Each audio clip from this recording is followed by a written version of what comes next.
Карамолдо Орозовдун камбаркан күүсү Намазбек Уралиев өмүрүн комуз жасоого арнаган. Бул улуттук аспаптардын арасында анын окуучу кезинде чапкан комуздары бар.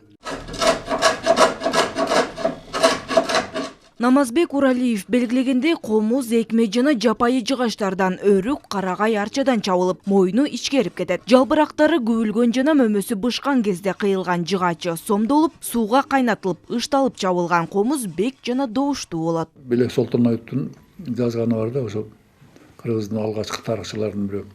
Кыргыздын тарыхын издегиңер келсе, комуздун күйлөрүнөн издегиле, ошондон карагыла депчи. Эми баягы бизде жазма тарых жок болгону менен бул баягы күү түрүндө, музыка түрүндө жазылып калган. Кубанса кубанычын, кайгырса кайгысын тең бөлүшкөн ушундай жан шериги болуп келген. Ошо тиги комуздун таасири ушул кыргыз элинин жашоосуна дагы ушундай чоң таасири тийген.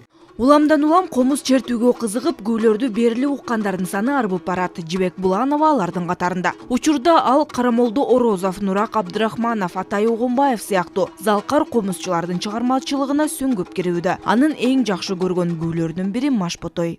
Кош Абдраевка 3-классыма киргем. Биринчи, экинчи класстарымда комузумду чертип эле жүргөм, бирок Шубенкада окучумун. Самара Токтокулунова, Закирбек Дүйшөнбек уулуга көбүнчө кызыгып, анан кийин ата-энеме айтчумун, ушу комузга киргиз келечи деп, анан кийин биринчи экинчи класстарымда киргизип, бирок анан 3-классыма Абдраевка киргизген.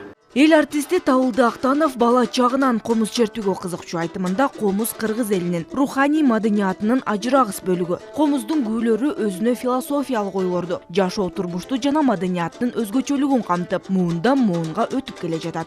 Мен комузду анда санда кармап, анан улгайып калган кезде кайрылдым комузга. Баягы 10 жаштагы кезде 20, 30, 40, 50'den ашканда 60'ка келгенде кайра кармадым комузду. Комуздун дареги 7-кылымдын башында билинет. Бүт окумуштуулар, дүйнөнүн окумуштуулары изилдеп бүткөн муну. Бирок эмне үчүн аты комуз?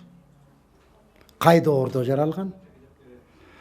Эмне себептен ушул аспапты жасаган киши эмне себептен жасаган?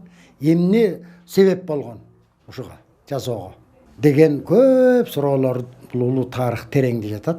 Өлкөдө комуз күнү 2019-жылдан бери белгиленип келет. Жогорку технологиялар, ылдам өнүккөн шарттарда улуттук маданиятты сактап калуу мамлекеттик органдардын жана жарандык коомдун ишинин маанилүү багыттарынын бири.